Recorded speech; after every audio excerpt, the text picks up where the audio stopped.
Olá, eu sou o Dalton Ribeiro e este é o Dalton Cast Liderança Estratégica, o podcast dos líderes que fazem a diferença. E no episódio de hoje nós vamos falar sobre ter ou não ter um sócio. Quais são as vantagens, as desvantagens de ter um sócio ou até mesmo de entrar numa sociedade que já esteja constituída. Então vamos lá!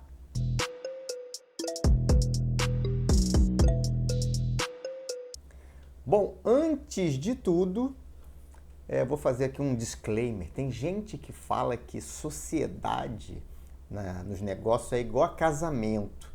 Eu, particularmente, acho sociedade muito mais complicado do que casamento. Vou dar só um exemplo que é o desfecho, né? Desfecho de um casamento. Quando o casamento está indo mal, né? O que você faz quando o casamento está indo mal? Você vai fazer várias coisas. Você pode procurar um terapeuta de casais, você pode procurar um conselheiro religioso, né? Um pastor, um padre, né? Seja lá qual for a sua religião. Você pode pedir conselho a amigos, né? Ou a parentes, preferencialmente algum que tenha casamento feliz, né? Ou pelo menos pareça ser feliz. Você também pode buscar orientação nos livros, né? Tem centenas de livros que falam sobre relacionamento amoroso. E você tem, obviamente, as suas próprias referências sobre o que é um casamento feliz, o que não é um casamento feliz, como é que as coisas funcionam, como é que é a dinâmica. Normalmente você tem a referência dos seus pais, pode ser uma referência positiva ou negativa. Mas existe ali um modelo de relacionamento que é meio que seguido. E se nada mais der certo, você sempre tem o divórcio, né? Você tem ali no processo de divórcio, você tem várias regras bem definidas, né? Afinal de contas, é algo que é consolidado, né? Então você tem ali, dificilmente você vai ter um caso num divórcio que seja assim, que nunca aconteceu antes. Por quê? Porque são milhares e milhares e milhares de divórcios sendo realizados o tempo todo e as pessoas, os juízes, os advogados e a própria legislação, né, o Código Civil, vai incorporando o aprendizado ao longo do tempo. Mas e numa sociedade? Bom, numa sociedade, a menos que você tenha na sua família ou conheça alguma referência de sócios que se dão bem ou que se dão mal, você não vai ter nenhuma referência para copiar, diferente de um casamento. Você também não pode ir no terapeuta, né? Um terapeuta não vai... talvez até ajude, né? Eventualmente ajude. Tem alguns casos que talvez eu até recomendaria uma terapia de casal, uma terapia de sócios, né?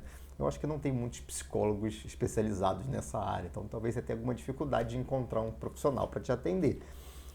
Conselheiro religioso também não vai adiantar muito, né? Parente, se ele não for empresário, também não vai adiantar muito. Amigo, tampouco. Então, percebe que uma sociedade, quando ela se desfaz, normalmente você não tem aquelas regras claras. Normalmente é um negócio confuso. Por quê? Porque alguns cuidados iniciais não foram tomados. Você vai entender ao longo desse episódio que você pode minimizar esse risco de algumas formas. Mas, normalmente, o fim de uma sociedade tende a ser um negócio um pouquinho mais complicado, porque tem um monte de coisas envolvidas. Bom, então, primeiro de tudo, você deve estar perguntando, se casar já é complicado, se ter sócio é mais complicado que casamento, por que eu vou ter um sócio, né? Bom, por que as pessoas optam pela sociedade, por que as pessoas optam por ter um sócio? Tem diversos motivos, né? O primeiro motivo é necessidade de capital. Alguém tem uma grande ideia, bola um negócio, mas não tem capital para tocar esse negócio sozinho. E aí vai buscar alguém para ser, por exemplo, um sócio investidor. Então você tem a necessidade de ter um investidor, você vai buscar esse investidor na figura de um sócio investidor. E aí você tem ali esse sócio investidor, ele faz parte da empresa, ele figura, ele entra no contrato social, no estatuto social. E aí quando esse sócio entra, tem as responsabilidades definidas ali de acordo com o tipo de empresa, tipo da sociedade que está sendo formada. E, obviamente, você tem regras ali, algumas regras no próprio contrato social, no estatuto social, que regulam a entrada desse investidor. Inclusive, esse investidor, muitas vezes, ele obriga a que haja, né, alterações no contrato, no estatuto social, para ele poder entrar, para ele poder ficar respaldado de alguma forma. Você também tem a opção daquela... E esse aí, normalmente é um sócio que você conhece, mas também pode ser um sócio que você nem conhece, né? Você tem ali a figura do investidor anjo, né? Ou dos fundos de investimento em startups. Você tem um investidor ali que é um investidor que a gente chama de investidor institucional, né? O negócio dele é investir em empresas que estão começando, por exemplo, ou que estão em fase de expansão, em fundos direcionados para diversos tipos de negócio, ou desde aqueles que ainda estão na fase ali para entrar em operação, até aqueles que já estão mais maduros e que precisam expandir. Esses sócios institucionais, esses fundos ou investidores anjos, normalmente eles pedem uma participação maior, eles querem ter ali um poder de decisão, mas eles têm um prazo para ficar, né? O prazo varia ali normalmente entre 3 e 5 anos, porque ele vai investir, ele vai esperar que aquela empresa cresça, que aquele capital se multiplique e ele vai vender a participação dele em 3, em 5 anos e vai multiplicar aquele capital que ele investiu. Essa é a intenção, né, de um sócio, de um investidor institucional. Diferente, por exemplo, de alguém que entra para ficar no negócio, né? Alguém que você conhece, conheceu, ou você já conhecia antes, a pessoa entra para ser sócio pensando em permanecer sócio por muito tempo, não tem nenhum limite e ele está na expectativa ali de receber os dividendos ali daquele negócio que vai crescer. Isso é um parceiro ali com recursos financeiros, né? Ele é um parceiro com recursos financeiros que quer ali entrar nesse negócio porque ele gosta do negócio, porque ele gosta de você, porque ele acredita naquele negócio e ele está pensando em ficar, de repente, por um bom tempo. Obviamente que, e é por isso que as pessoas optam por ter um sócio, porque muitas das vezes precisam não ter o capital para tocar o negócio sozinho. Outro motivo pelo qual as pessoas procuram um sócio é porque muitas das vezes para compartilhar responsabilidade, né, para aquele negócio. Seja através de conhecimentos complementares, aí você precisa ali de alguém que tem um determinado conhecimento que você não tem, você chama alguém que tem esse conhecimento para ser sócio, para complementar aquilo ali para que a empresa possa tracionar ali, dar seus primeiros passos e começar a crescer. Também pode ser uma divisão de responsabilidade, né? Você tem um sócio, você tem com quem dividir a responsabilidade. Então, você divide a responsabilidade ali com o sócio. Pode ser por divisão de tarefa ali. Ter um sócio é legal porque você pode dividir as coisas, né? Inclusive os riscos, né? Às vezes você entra com uma parte do capital, o seu sócio entra com outra parte, os dois ali estão fazendo um investimento de risco, né? Um investimento num negócio sempre é um investimento de risco, riscos do mercado, mas você tem um parceiro. Por isso que as pessoas muitas vezes optam por ter sócios. Algumas pessoas só entram em negócio quando tem sócios, outras não, mas tem gente que entende que não quer ficar sozinho e aí vai buscar um sócio para complementar ou simplesmente para dividir ali tarefas e responsabilidades. Muito bem. Partindo desse princípio, você consegue ver claramente que existem algumas vantagens, né? Existem vantagens em ter um ou mais sócios. É exatamente isso que a gente estava falando aqui. A primeira grande vantagem, na minha opinião, é você ter alguém para discutir o negócio, né? Para trocar ideias sobre o negócio. A maior parte dos empresários são pessoas solitárias. Como assim solitárias? Não do ponto de vista, não. Tem sua família, tem seus relacionamentos e tal, mas são solitárias enquanto tomador de decisão nas suas empresas. Por quê? Porque você tem ali um par para você discutir. Se você não tem um sócio, você não tem com quem discutir o negócio. Né? A não ser que você tenha, obviamente, profissionais ali no teu time que sejam gabaritados para fazer discussões maduras e produtivas sobre o negócio, muitas das vezes não tem. Né? Muitos empresários aí de donos de pequenas, médias empresas até, não tem um corpo gerencial, um corpo de diretores que ajuda ali na tomada de decisão. Ele está lá meio que isolado, aí tem um monte de analista, assistente, um supervisor aqui, um gerente acolá, mas é uma estrutura que muitas das vezes não tem capacidade de discutir estrategicamente. E aí o empresário acaba se vendo sozinho ali, tendo que tomar algumas decisões sem ter muito bem com quem conversar. Então, você ter um sócio te ajuda muito, você tem com quem compartilhar, você tem uma pessoa que tem visões muito parecidas com a sua, senão ele nem teria entrado nessa sociedade. Então, uma das boas e grandes vantagens de você ter um sócio é ter alguém para estar com você ali do seu lado para discutir o negócio. Uma outra coisa muito bacana de você ter um sócio é dividir as tarefas, né? Responsabilidade. Isso, obviamente, com uma pessoa, mais uma pessoa, ou duas ou três, você consegue encurtar muitos prazos, você divide as tarefas, divide as responsabilidades, você tem alguém para ajudar a remar com você o seu barco. Então, ou você consegue crescer mais rápido, porque você tem mais gente trabalhando em prol daquele negócio, ou você consegue ser menos sugado pelo negócio, né? Ser menos sugado pelo negócio ali, porque você tem mais gente, de novo, para compartilhar as coisas, para compartilhar as responsabilidades. Uma outra vantagem de você ter um sócio é ter alguém que tem conhecimentos complementares aos seus. Então, você traz uma expertise. E às vezes você não tem recurso para contratar essa expertise. Às vezes você não tem recurso para pagar o salário de um empregado que tem a expertise que você precisa. E aí você acaba chamando essa pessoa para ser sócia, entrar de sócia com você num negócio. Isso acontece muitas vezes. Então você precisa daquele know-how, você poderia contratar ou trazer essa pessoa como sócio. Muita gente opta em trazer essa pessoa como sócio. Até porque a pessoa quando ela entra como sócio, ela tem um nível de responsabilidade e comprometimento, em tese, muito maior. Então ela vem como sócio, aporta esse conhecimento e aí faz o negócio acontecer. De novo, uma outra possibilidade, como a gente falou, é aumentar a sua capacidade financeira, como a gente falou anteriormente, né? Você busca um investidor e aí esse sócio ele pode ser a pessoa que aumenta a sua capacidade financeira, ou eventualmente até que financia todo o início da empresa. E isso pode acontecer no início ou pode acontecer já no momento de expansão, né? Cheguei em um determinado momento que agora preciso de mais recursos, a empresa não gera caixa suficiente, ou ela até gera caixa, mas ela vai demandar um tempo até eu acumular o dinheiro necessário para entrar nesse negócio.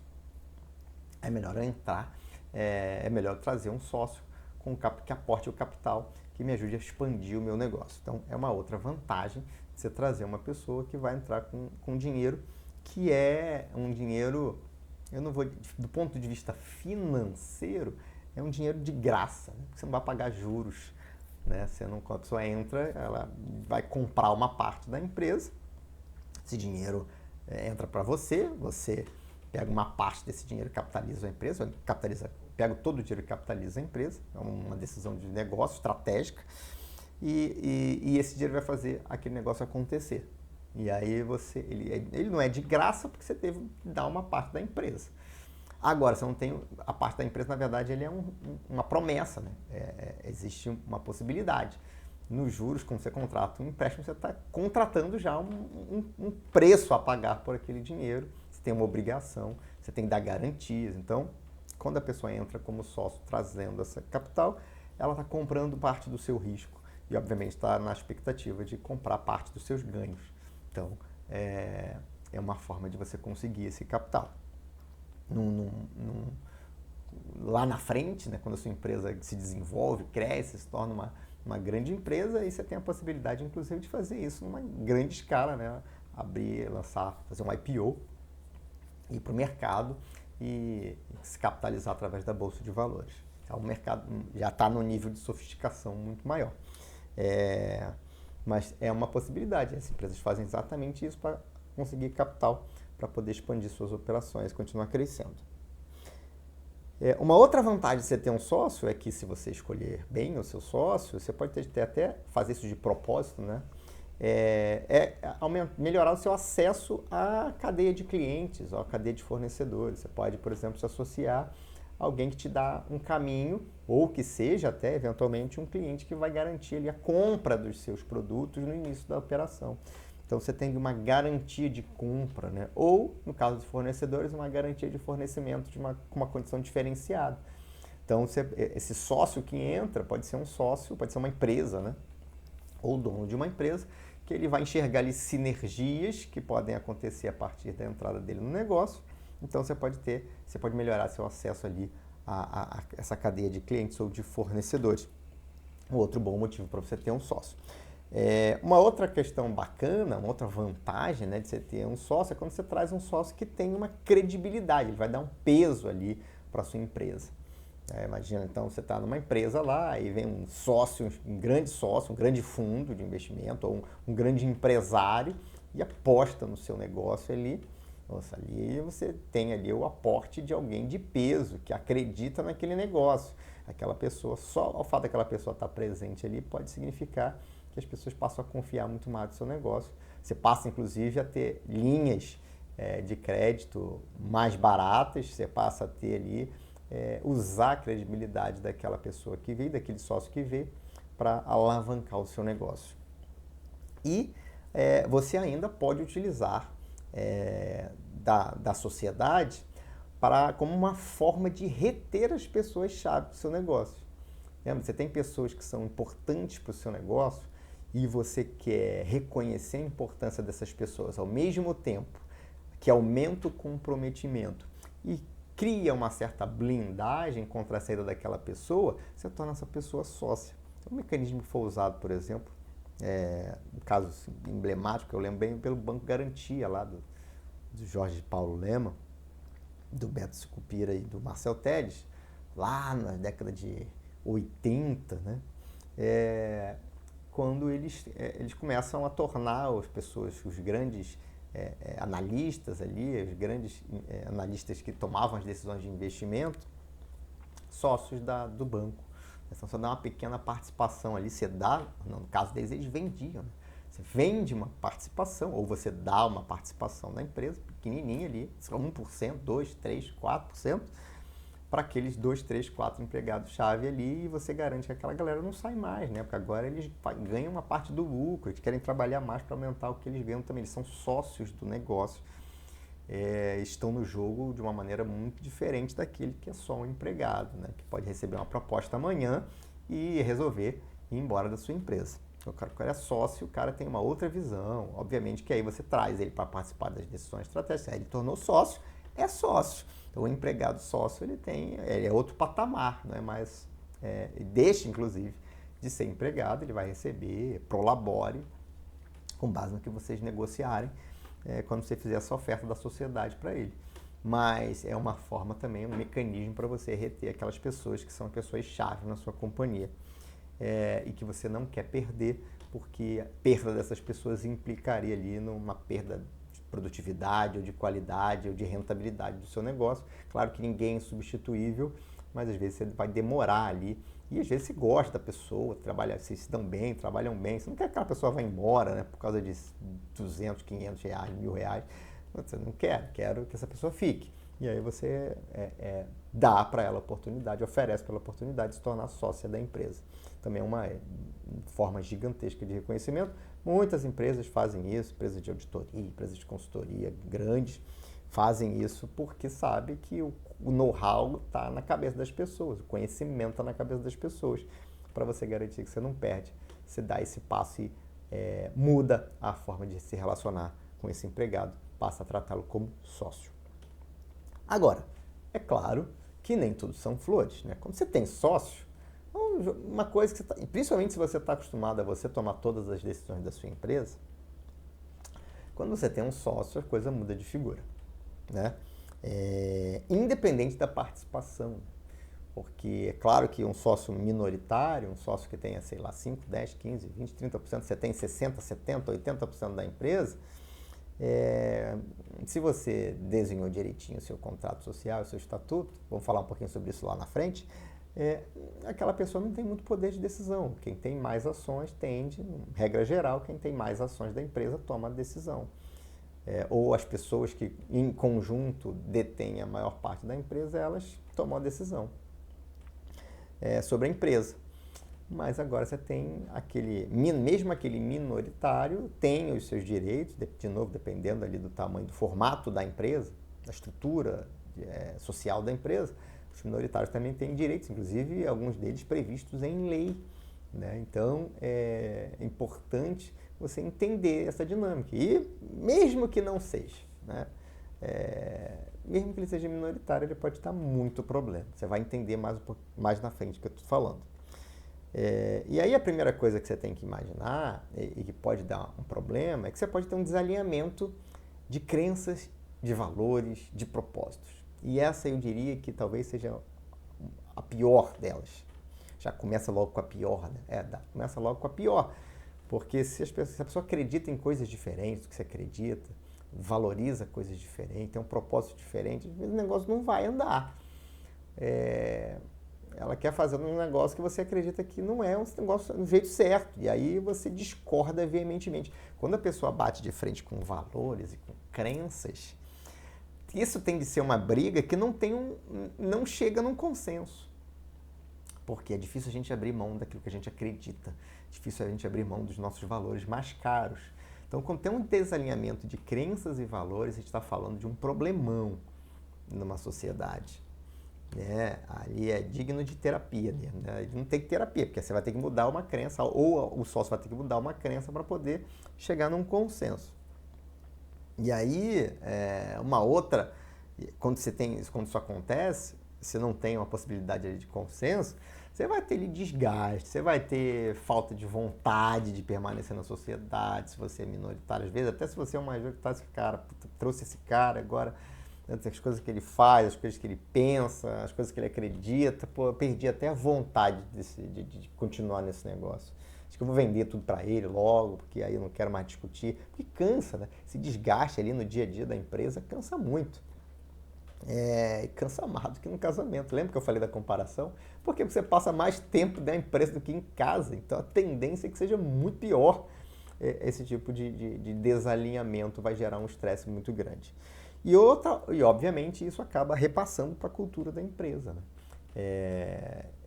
O time percebe que um pensa de um jeito, outro pensa de um jeito diametralmente oposto, e ali você tem uma cultura que não se estabelece. Alguns decidem seguir um, outros decidem seguir outro. Você tem uma empresa dividida ali, que está sempre em conflito, e esses conflitos que acontecem lá em cima na sociedade, eles vão se desdobrando para baixo, isso vira uma grande confusão na cultura da empresa. Ou vai haver um racha, né, explícito, ou vai ser um negócio extremamente capenga ali, onde ninguém entende muito bem o que é a cultura daquela organização. Uma outra desvantagem da sociedade são problemas que são gerados pela comunicação falha, né? Não que a comunicação, quando tem uma pessoa só, ela seja perfeita, mas quanto mais pessoas tem no posto de dono, né, na posição de dono, obviamente se amplia proporcionalmente a possibilidade de haver um problema. Uma coisa tem um problema que você tem um sócio, agora tem 5 sócios. Imagina 5 sócios. O problema de comunicação entre os sócios e dos sócios para baixo tende a ser muito maior. Então, a primeira coisa que isso fica logo evidente é que às vezes as pessoas esquecem, né? Eu lembro uma vez que uma pessoa me procurou, eu acho que até que ela desistiu de fazer um negócio.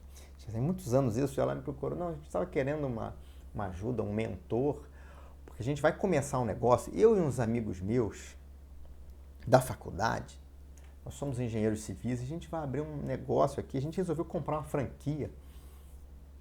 Era na época uma franquia de reformas e manutenções ligadas, obviamente, a obras civis, né?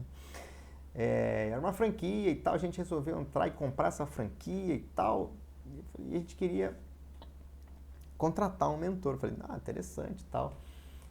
Mas a gente não tem muita certeza se a gente quer ou se a gente não quer e tal. Eu falei assim, eu fiz uma pergunta só.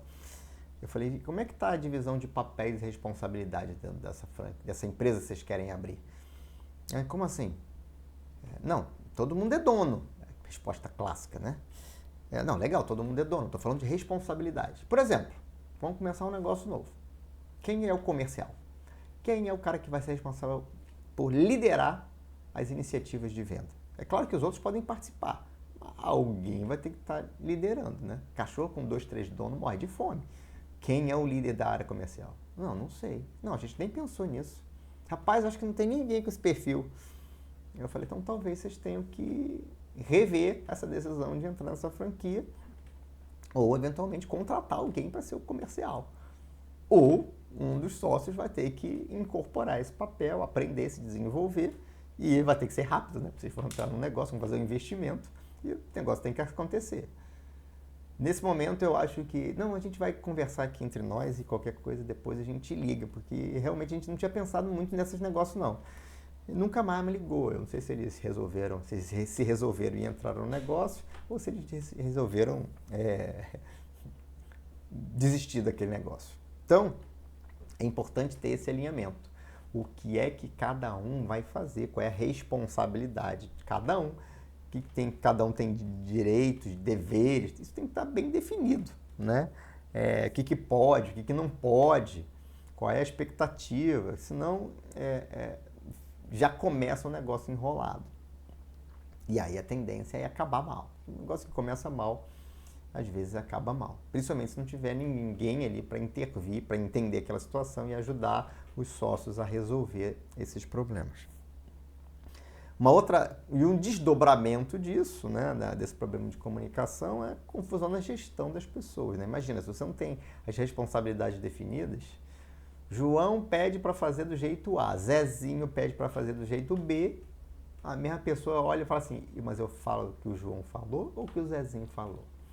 Eu faço do jeito de um, do jeito do outro. E agora? Aí essa confusão se desdobra para baixo na hierarquia, porque ali você não tem claramente definido quem é a responsabilidade de quem. Muita gente mandando, muito chefe para pouco índio, tende a ser uma confusão na gestão das pessoas. Então esse é um outro problema que você tem que saber, conhecer, uma outra desvantagem de você ter sócios. Além do desalinhamento que a gente falou anteriormente, de crenças, de valores, que são negócios mais profundos e mais até difíceis de resolver, você tem as diferenças, as divergências na tomada de decisão do dia a dia. Né? Então, às vezes, você tem divergência ali de coisas pequenas, mas que acabam gerando ali desgaste. Né? Principalmente se você... Porque tem algumas sociedades que eu vejo que você tem um sócio majoritário, tem ali outro sócio com, sei lá, 20%, 30%. Ou outros sócios que somados dá 20%, 30%. E você tem um sócio majoritário que tem 70%. Obviamente que a decisão é de quem tem 70%. Mas às vezes esse empreendedor ele quer chegar no consenso, ele não quer fazer um negócio que enfiar a goela abaixo dos sócios minoritários. Ele quer fazer um consenso. E aí acaba demorando, às vezes, o tempo que discute, aí não chegou ao consenso, aí marca uma outra reunião, aí discute de novo, aí depois marca uma outra reunião, discute de novo. Isso também acontece quando você tem uma sociedade muito parecida, tipo 50-50, 60-40. Às vezes você quer ali chegar num consenso e não chega nunca, né? E fica empurrando aquela tomada de decisão. Né? Então, esse é um dos possíveis cenários. Você acaba não chegando no consenso ou demora muito para chegar no consenso, você tem que alinhar ali decisões e às vezes são coisas que você precisa de uma decisão rápida, mas essa decisão rápida acaba não chegando. Uma outra questão que pode acontecer é que vira uma discussão e aí as pessoas têm níveis de maturidade diferentes. Né? Tem gente que tudo bem, não foi a decisão que eu queria, mas vamos olhar para a empresa, eu sou sócio desse negócio, vamos junto e tal. Mas tem gente que vai tomar aquilo como pessoal, vai ficar ressentido, aí você cria um climão lá na empresa, cria ressentimento. Se for minoritário, então, é sempre que você quer, é sempre que você decide, eu não sei por que eu vim para essa empresa. E aí você fica com aquele ressentimento ali que vai se acumulando, inclusive pode se acumular ao longo dos anos até explodir, até estourar numa decisão mais definitiva, né? Numa consequência mais definitiva. E ele, obviamente, também tem essa questão, claro. Então, quando você está trazendo um sócio, você perde um pouco do seu poder. Você perde um pouco da sua influência. Por quê? Porque você tem que acomodar ali os pensamentos, as opiniões dos outros sócios. E, às vezes, isso não é legal, né? Principalmente se a pessoa insiste num negócio que você não quer fazer, ou insiste num negócio que você é contra. Então, isso pode gerar muito desgaste. Esse problema de divisão na tomada de decisão, isso pode gerar, de fato, muito desgaste. E esse desgaste, ele pode originar a insatisfação daquele sócio. Né? Você tem satisfação do empregado, você tem satisfação do sócio também. Né? E aí você pode ver o fenômeno do quiet quitting novamente acontecendo. O que é o fenômeno do quiet quitting? É aquela pessoa que não sai, mas decide que não vai ter mais aquele comprometimento, aquela vontade, aquela responsabilidade de fazer. Então ela vai ficar ali fingindo, enrolando, empurrando com a barriga, quieta, não vai falar nada, não vai reclamar. Esse não é o que reclama, não. Quiet quitting é você ficar ali de boa, mas quietinho na sua, você só não faz, né? Você só não faz o que você deveria estar fazendo, você não faz mais, você não se compromete, você não dá o seu melhor ali naquilo, porque você perdeu a vontade, perdeu o tesão de estar ali. Então, esse é um cenário ruim demais, né? Se é ruim para o empregado, que você pode demitir, a qualquer momento que você quiser, imagina para um sócio. Você não pode demitir o sócio. E aí a gente entra... como é que eu demito um sócio? Você pode perguntar para ele, conversar, você não gostaria, estou vendo que você não está mais se comprometendo, a gente combina as coisas que você não faz, você está insatisfeito, você quer sair, aí ele não quer sair, porque aí entra em outras coisas, porque obviamente quando você é empregado, você sai, você recebe sua rescisão, está tudo certo. E quando você é sócio? E às vezes de repente você se dedicou ali, botou uma grana naquele negócio, ou você dedicou muito tempo da sua vida ali, você não quer sair. Você tem uma questão até emocional muito mais forte que é empregado. Quem é empregado já tem questões emocionais. Imagina sócio. Aí a pessoa não quer sair, não quer ficar e fica naquele negócio ali. Você vai ter que lidar com isso, às vezes, durante anos a fio. Extremamente inconveniente, incômodo, mas pode acontecer se você decidir ter um sócio.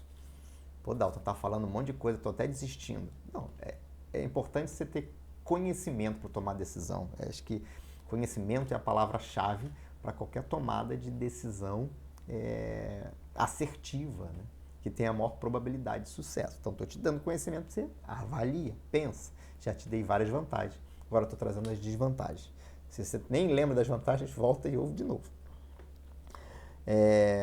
E essa falta de comprometimento, de novo, pode implicar, inclusive, um aumento da responsabilidade de quem quer ficar, de quem está comprometido. E aí você tem outras pessoas. Se é só você e a pessoa que está insatisfeita, é um cenário. Se é você, mas tem mais uns 2 ou 3 sócios, aí fica sobrepeso para todo mundo, aí você acaba sendo pressionado pelos outros sócios, você tem que tomar uma decisão, você tem que fazer alguma coisa, porque o fulano não quer nada, porque o fulano não contribui, porque o fulano... Vira um negócio complicado se administrar esse troço. Bom, e aí, assim como acontece nos divórcios, né, no caso do casamento, eventualmente você vai ter a saída do sócio. Pode ser por uma questão de desgaste, sim, ou de desinteresse no negócio, ou pode ser por uma questão pessoal, quer fazer outra coisa da vida, ou quer parar de trabalhar. Tudo isso pode acontecer, ganhando tanto dinheiro, como aconteceu no Banco Garantia. Né? O pessoal ganhou tanto dinheiro que comprava um helicóptero, uma mansão, e não queria mais trabalhar, porque queria era curtir o dinheiro que tinha ganho. Então, um dos problemas das desvantagens de ter uma sociedade é que às vezes acaba. Às vezes ele quer sair, o sócio quer ir embora. E aí, quando o sócio quer ir embora, às vezes você tem até um alívio, né? Porque era muito desgaste e tal e tudo mais. Você fica feliz, né, com essa situação. Mas pode acontecer várias outras coisas na saída de um sócio. Por exemplo, quando um sócio sai, ele pode estar levando parte do conhecimento, da expertise. Eu lembro do caso que eu vi o dono da Wine, o fundador da Wine, quando ele criou a Wine de vinhos, wine.com.br. Não estou ganhando nada para fazer propaganda, mas eu sou assinante e eu conheço a história. E ele fala que... Esqueci o nome dele agora. E ele fala que ele tinha um sócio, ele na verdade tinha vários sócios, e teve um momento que alguns dos sócios deixaram de ser sócios, exatamente porque tinham um pensamento divergente, um propósito divergente, uma ideia diferente, para a empresa diferente. Aí algumas pessoas deixaram, os sócios investidores deixaram o negócio, tiveram que bancar a saída dos sócios investidores, e ficou ele e mais uma pessoa que era o cara da TI, né? Uma empresa foi toda construída com base em venda pela web, vendas online. Então, o cara da TI era super importante, né? O cara da TI também era o cara que cuidava da parte administrativa, financeira, e ele era o cara mais comercial, das ideias, da operação, da logística. Então, esse cara dava um super suporte para ele, que todo o back-office ficava com esse sócio, lembra? Era o cara com quem ele compartilhava as responsabilidades. Eu fico com a área comercial operacional e ele fica com todo o back-office, parte de tecnologia, que é ali o cerne do negócio.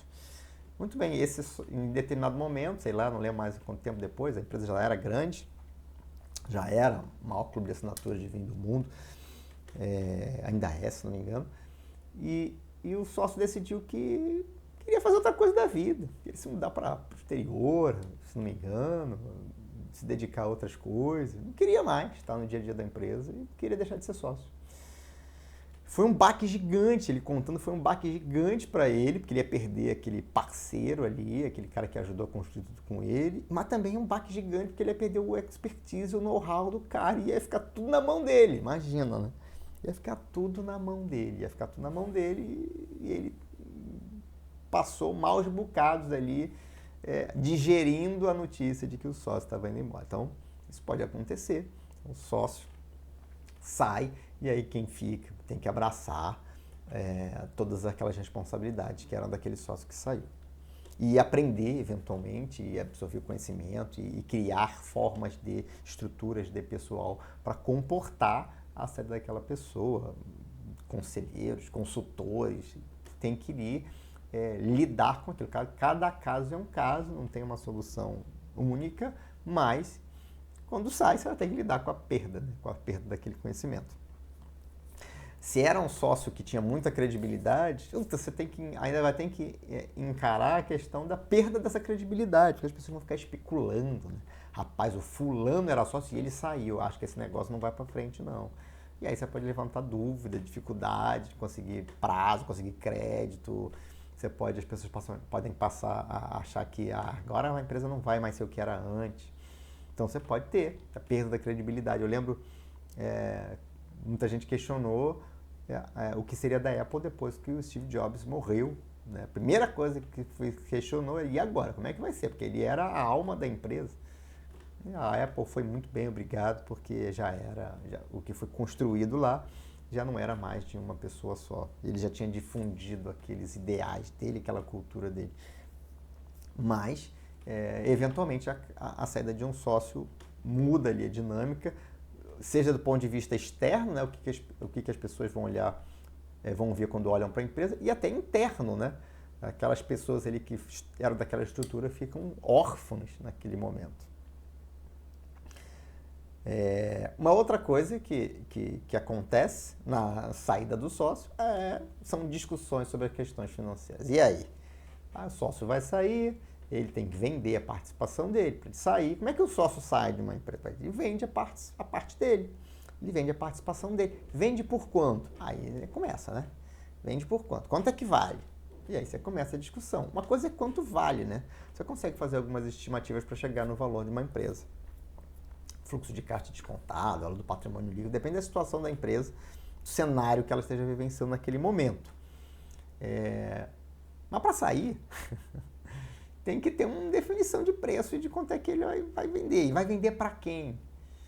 E aí, normalmente, os estatutos e os contratos sociais, quando bem elaborados, trazem cláusulas de preferência de quem já é o sócio para comprar a parte de quem quer sair.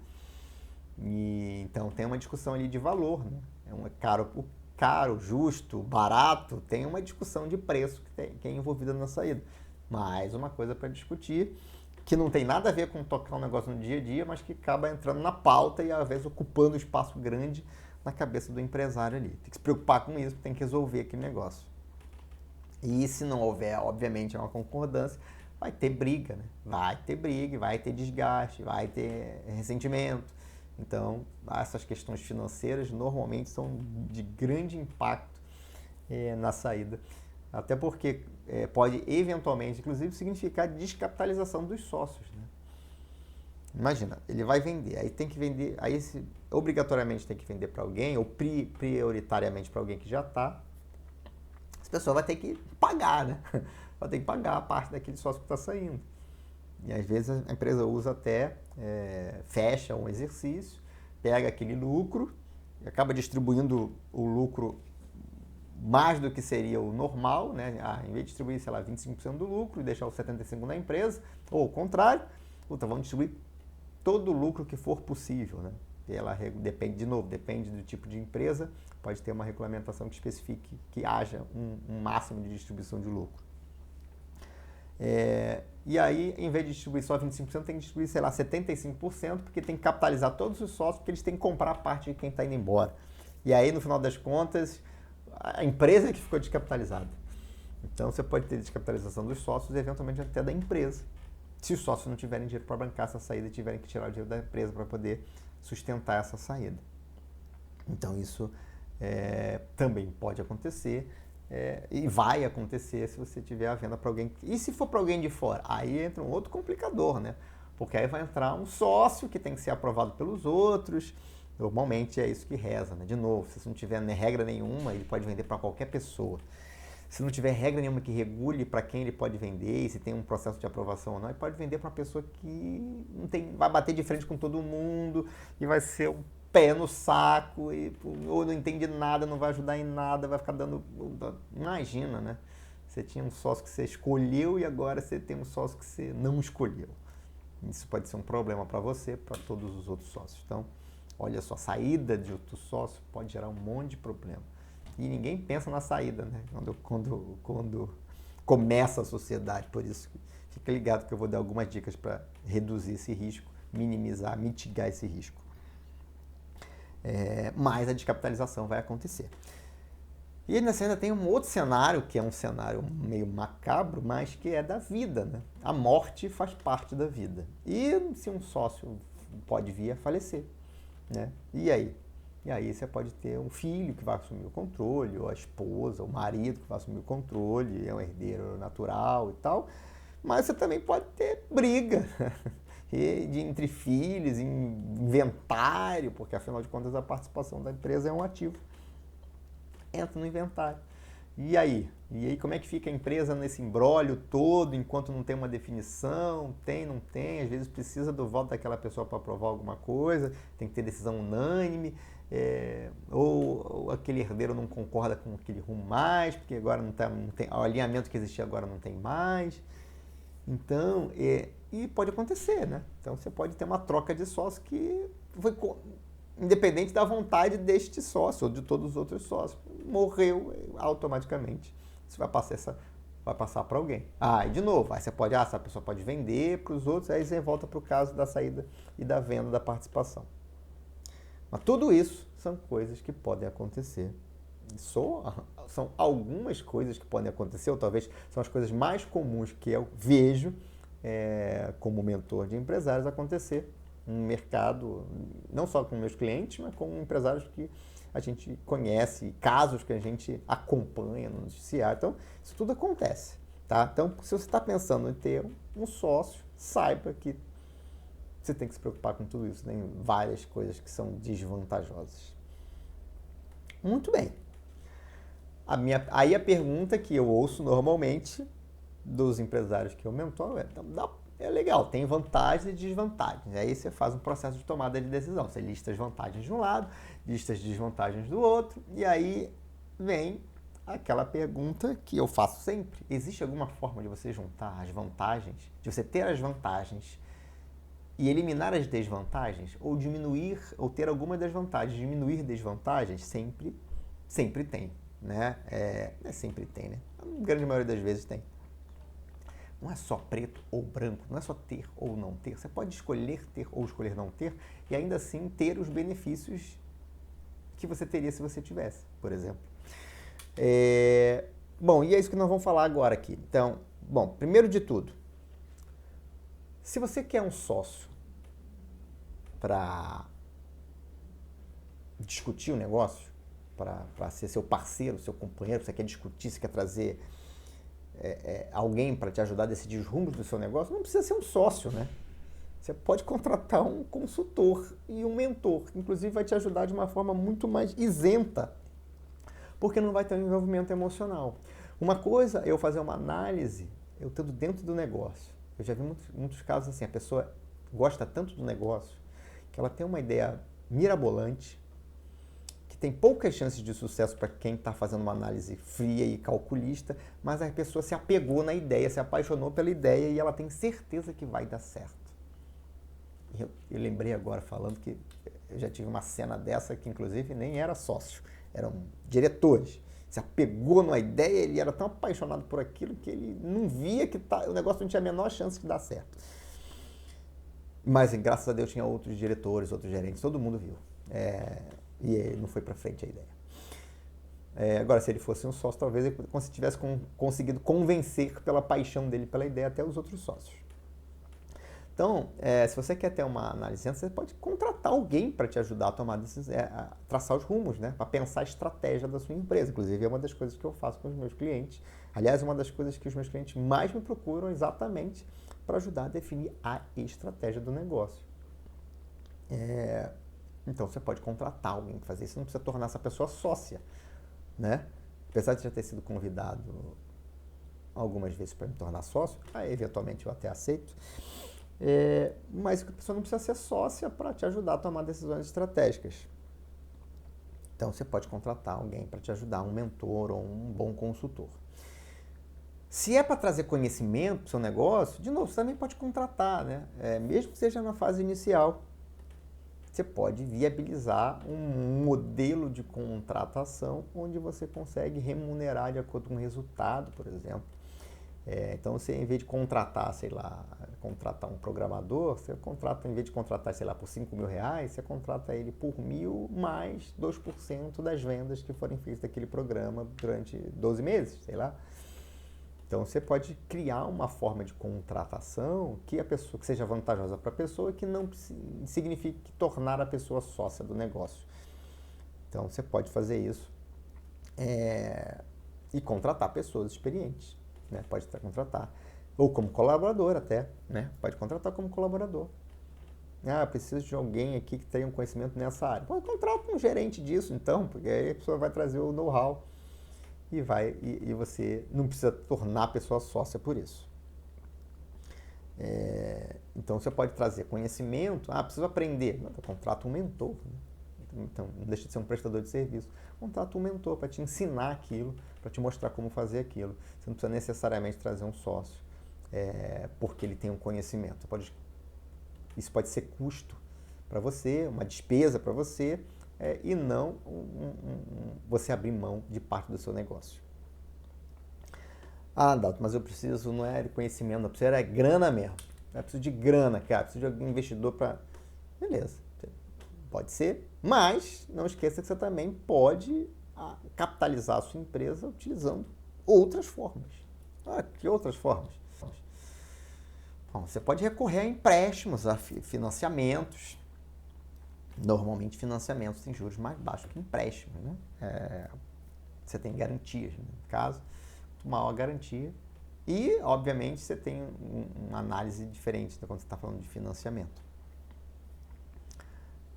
Você pode recorrer a linhas de crédito privadas, né? Você tem lá instituições financeiras, de famosos bancos, que cobram no Brasil juros exorbitantes, vamos combinar, né? Isso é fato. Mas, dependendo do tamanho da sua empresa, você é um MEI ali, uma microempresa, talvez você tenha outras opções de microcrédito ali que sejam mais viáveis para você. Então, desde 2018, o Banco Central, por exemplo, regulamentou ali as sociedades de crédito direto ou as sociedades de empréstimo de pessoas.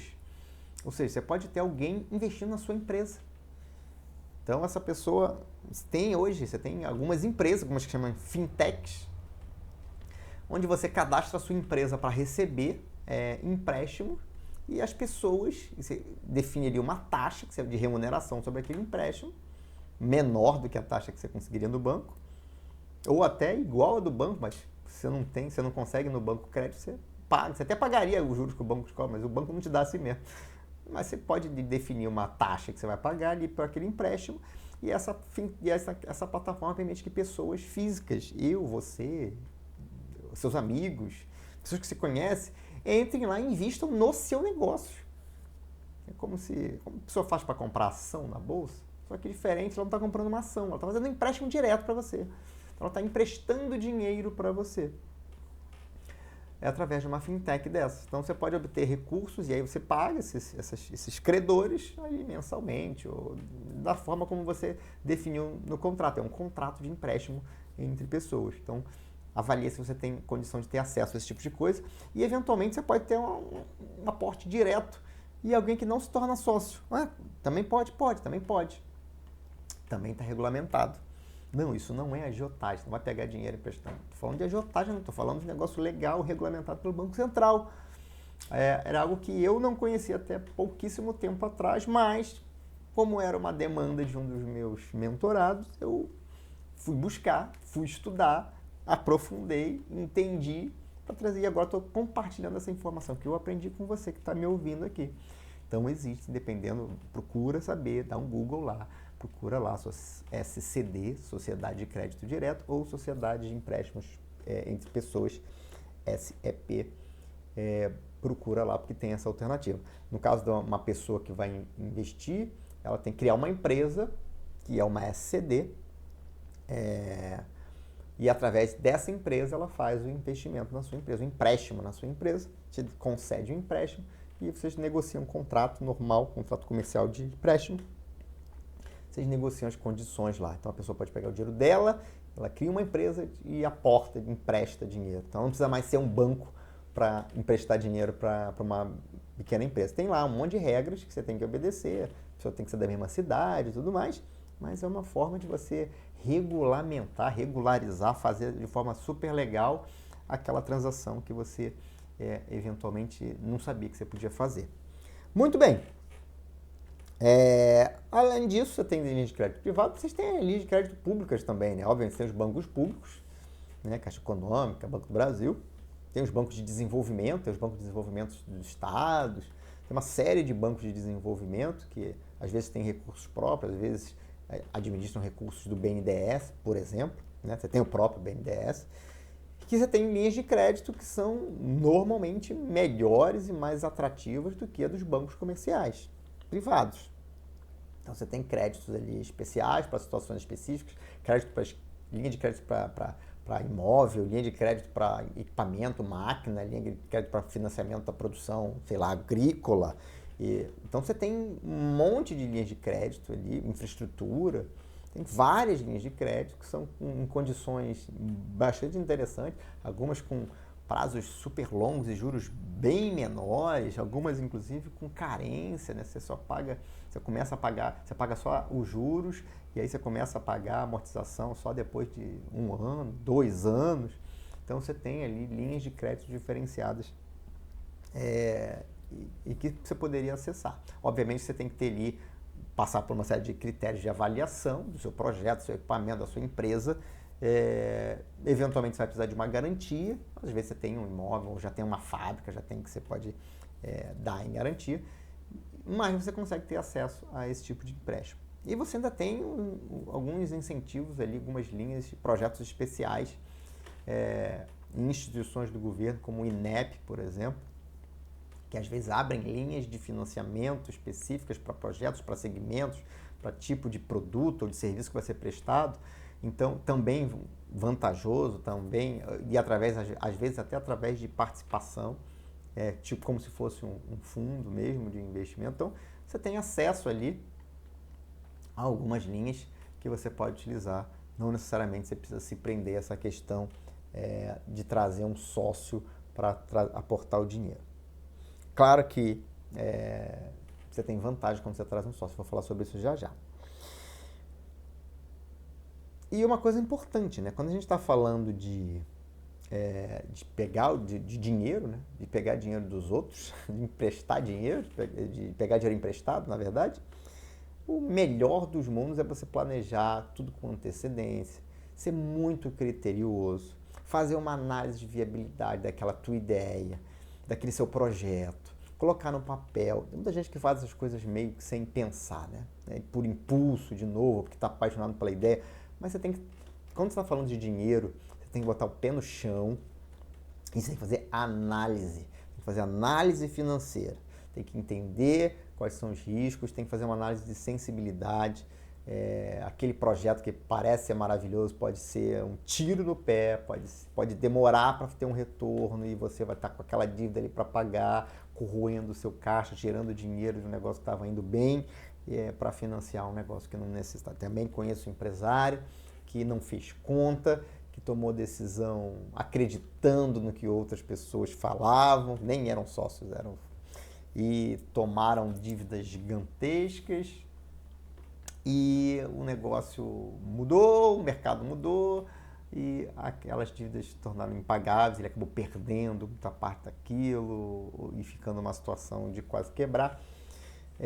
Não acompanhei a continuidade dessa história, mas é muito perigoso. Então, faça análise de viabilidade dos seus projetos, das suas ideias, não tome um risco desnecessário. Já vi gente também, já tive pessoas que nem eram meus clientes, mas eram pessoas que eu conhecia, que conversavam, que buscavam um aconselhamento ali informal, né? Me pagavam almoço, café. Esse pessoal se aproveita do meu apreço pelas boas refeições e pelo momento do café, e eu faço de bom grado, com todo prazer, porque às vezes as pessoas estão ali, tomam decisão, aí a esposa pegou um dinheiro emprestado na pessoa física para investir num negócio, e o negócio quebrou e depois ficou a dívida. Então tem histórias tristes aí sobre isso. Então, faça sempre com muito critério e baseado somente em números. Você pode utilizar a sua percepção, a sua intuição, para corroborar com a sua análise de viabilidade, ou para dizer, não, a sensibilidade está nessa linha aqui, isso vai ser ou isso, mas sempre faça uma análise dos cenários. E se você optar pela sociedade, tem também algumas coisas que você tem que cuidar, né? Lembrando de tudo, primeiro, quer realmente ter um sócio? Entenda para que é o sócio. O que o sócio vai te trazer de benefício? É o conhecimento? É expertise? É credibilidade? É grana? O que ele está trazendo? Além do valor que ele paga para entrar na sociedade, o que mais ele traz? Se ele só trouxer o dinheiro, é só o dinheiro, tá tudo bem, mas entenda isso. Não, estou trazendo fulano porque ele vai me trazer isso, a minha empresa vai melhorar nisso. E isso tem que acontecer, né? Senão não faz sentido. Então você tem que ter clareza no que você está buscando quando você está trazendo um sócio. E aí, uma vez que você sabe o motivo pelo qual você está trazendo um sócio, aí fica mais fácil você fazer uma análise criteriosa, escolher com sabedoria quem vai ser seu sócio. É um processo seletivo, né? Então você tem que trazer alguém para ser sócio, ele precisa ter valores, crenças e propósitos compatíveis com o seu. Não é que você tem que ser igual, não. Tem que ser compatível. Ele pode ter crenças diferentes, valores diferentes, propósitos diferentes, desde que sejam compatíveis com os seus. Não podem ser valores incompatíveis, né?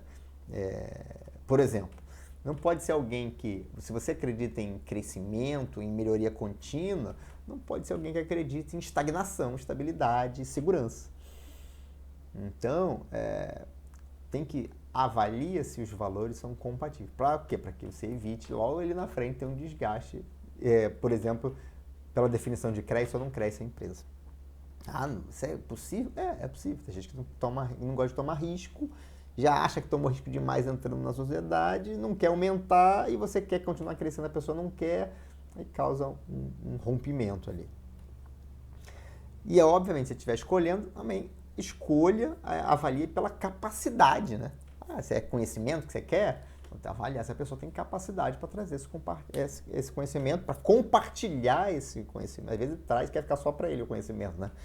Eu acho louco isso, mas tem gente que não gosta de compartilhar o conhecimento, quer ficar só para ele ali, porque fica todo mundo dependendo dele. Não, traz uma pessoa que queira compartilhar o conhecimento, ensinar as pessoas, desenvolver o seu time,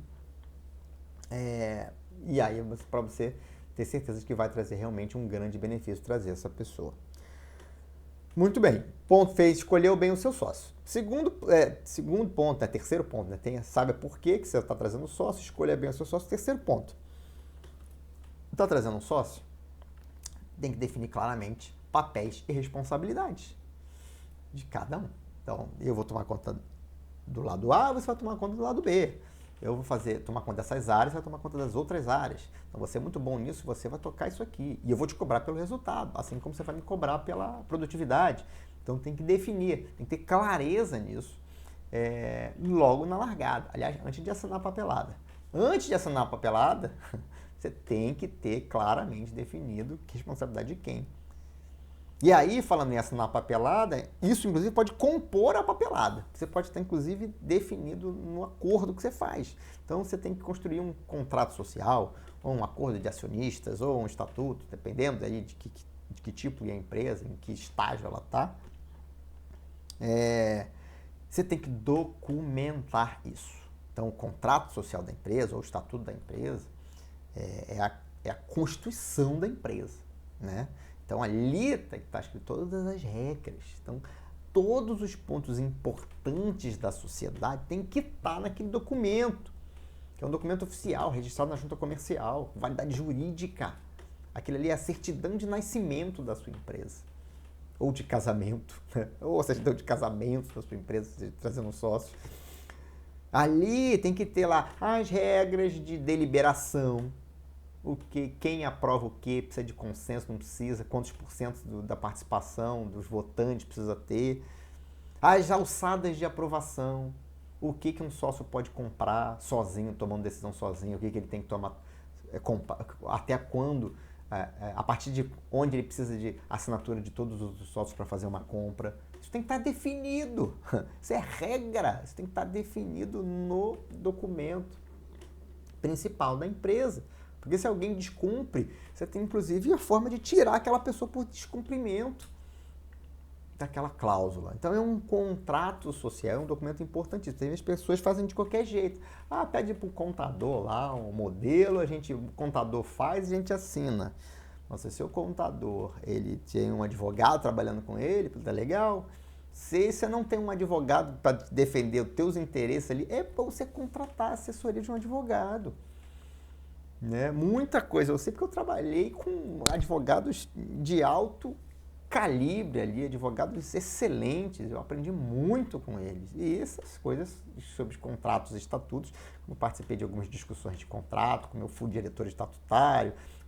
Então, eu conheço esse negócio, eu sei o quanto pode dar errado se você não faz o negócio direito, e eu sei o quanto você precisa ali de uma assessoria profissional. Eu vou te dizer alguns pontos aqui, mas a redação e a situação, busque assessoria profissional. Por quê? Porque isso é uma coisa importantíssima, né? Então, alçadas de aprovação, deliberações, regras de deliberação, questões sobre venda da participação. Lembra que a gente falou? Vende para quem tem preferência, não tem preferência, posso vender para qualquer um. Às vezes, às vezes tem vetos lá. Não pode vender para ninguém que seja do setor A, B e C, porque é concorrente direto e tal. Então, regras você pode construir, escrever ali de forma a proteger aquele seu negócio, a sua empresa, e mais, proteger a empresa de sócios que eventualmente queiram sair, não estejam satisfeitos e tudo mais. Então, lembra de tudo. Então, possibilidade de saída, as regras de saída e, obviamente, coisas importantes tais como percentual de distribuição dos lucros e inclusive, regras que definam ali como é que se aprova aumentos de capital, né, no futuro. Por quê? Para evitar uma diluição, né? Todo mundo lembra da história do Facebook lá e do brasileiro, né, que é o nome dele. Esqueci agora o nome. Termina com I. Chiarini, Cedini, não lembro mais o nome. Mas o brasileiro que era sócio lá do Zuckerberg, mas aí foi diluído e aí a participação dele, que era X, passou a ser um milésimo de X. E aí teve que entrar na justiça e tal. Saverini, lembrei. A do Saverini, acabou depois criando, continua rico e tal, tudo mais. Mas pode ser um problema isso, tem que brigar na justiça, que você foi diluído, a sua participação era de 10%, agora é de 0,5%.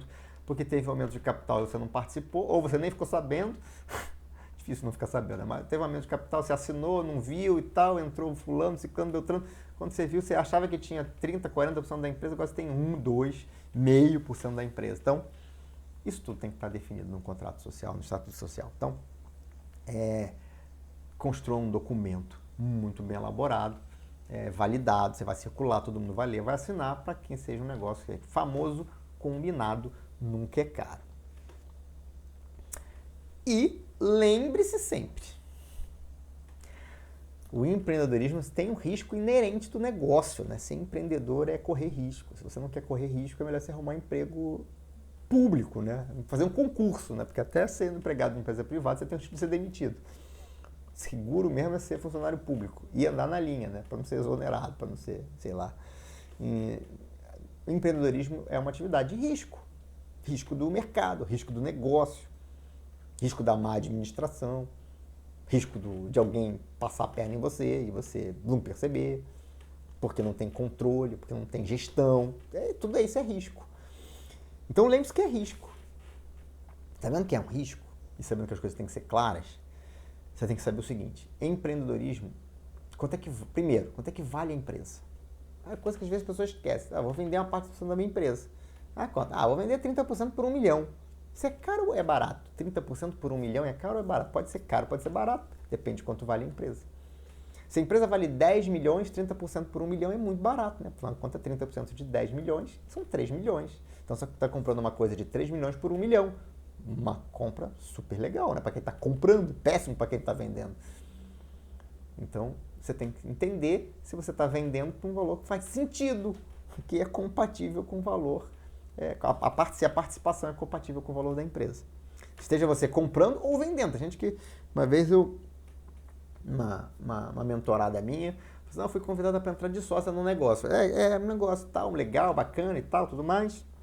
E ela me ofereceu 10% por tanto.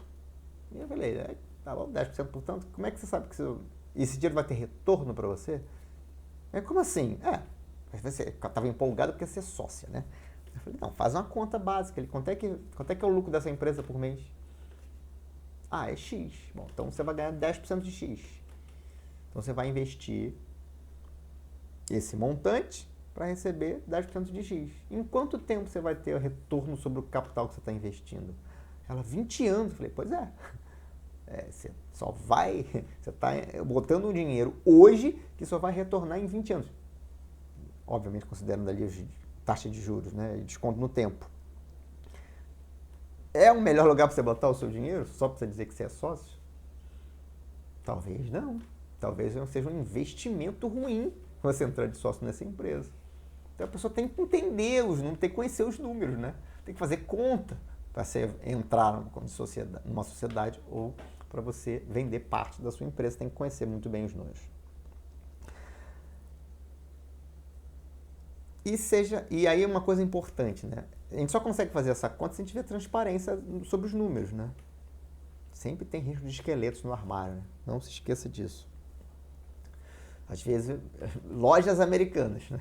Quem comprou a ação da loja americana achando que valia uma coisa, quando descobriu um monte de esqueletos, né? Tinha um cemitério no armário, não tinha uns esqueletos no armário, tinha um cemitério no armário. Não sei se isso acontece nas lojas americanas, que era auditada, que conseguia financiamento com os grandes bancos. E imagina que não acontece por aí. Então, de novo, vai entrar num negócio, só entra num negócio depois de fazer uma análise. Eu conheço o empresário, eu conheço a empresa, eu fiz uma análise dos números, eu peguei os relatórios contábeis, eu chequei o histórico passivo, vi se tinha passivo jurídico lá, trabalhista ou de qualquer outra natureza. Fiz uma análise, né? Faz uma due diligence, um nome chique para falar isso, né? Faz uma due diligence e avalia realmente antes de investir o seu dinheiro para ser sócio de alguma coisa. Até porque você entra como sócio, de novo, dependendo do tipo da sociedade, você está entrando ali como responsável por aquilo. Então, cuidado com quando você entra numa empresa. E se você está vendendo a participação da sua empresa, de novo, seja super transparente com tudo, né? A pessoa está botando dinheiro ali, está sendo sócio seu. Você tem que abrir o seu coração para ele. Se tiver algum problema, você tem que mostrar para ele. Isso eu acredito muito na integridade das pessoas. E tenho certeza que todo mundo que está me ouvindo aqui, eu acredito nisso, são pessoas íntegras. Então, você quer trazer um sócio, tem que mostrar os números. O negócio é isso aqui, a sua expectativa de retorno é essa aqui, você vai entrar desse jeito e tal.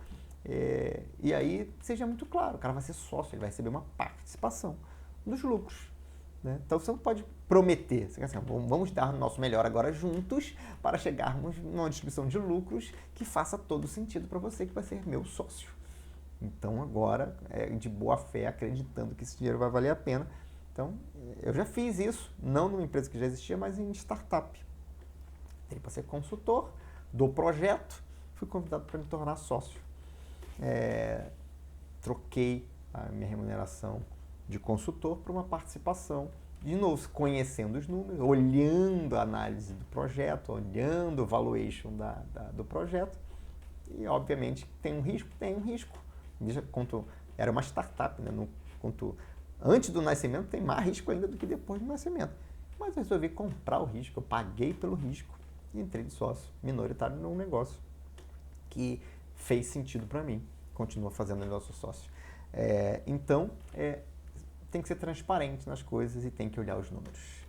Beleza? Muito bem. Muito bem. Então, depois de agora que você já conhece, né, as vantagens, as desvantagens, já recebeu aqui dicas e tudo mais, eu acredito que você pode tomar a decisão mais acertada sobre esse tema de ter um sócio, não ter um sócio, entrar numa sociedade. Caso você esteja pensando sobre isso neste momento e acredita que eu posso te ajudar, não hesite, entre em contato comigo.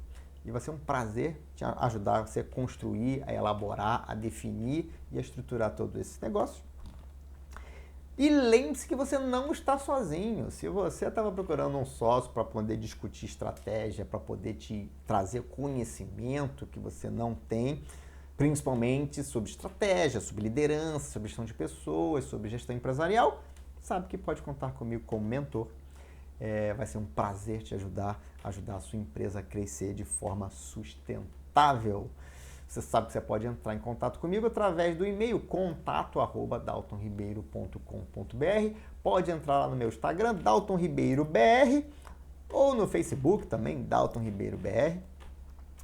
Pode entrar no LinkedIn, Dalton Ribeiro, e pode entrar no meu site, daltonribeiro.com.br. Até lá você tem acesso ao meu WhatsApp.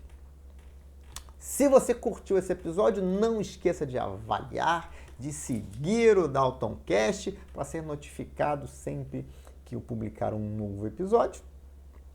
Se você quiser assistir a versão em vídeo, ela está disponível no meu canal do YouTube, youtube.com/DaltonRibeiro. Você vai chegar no meu canal.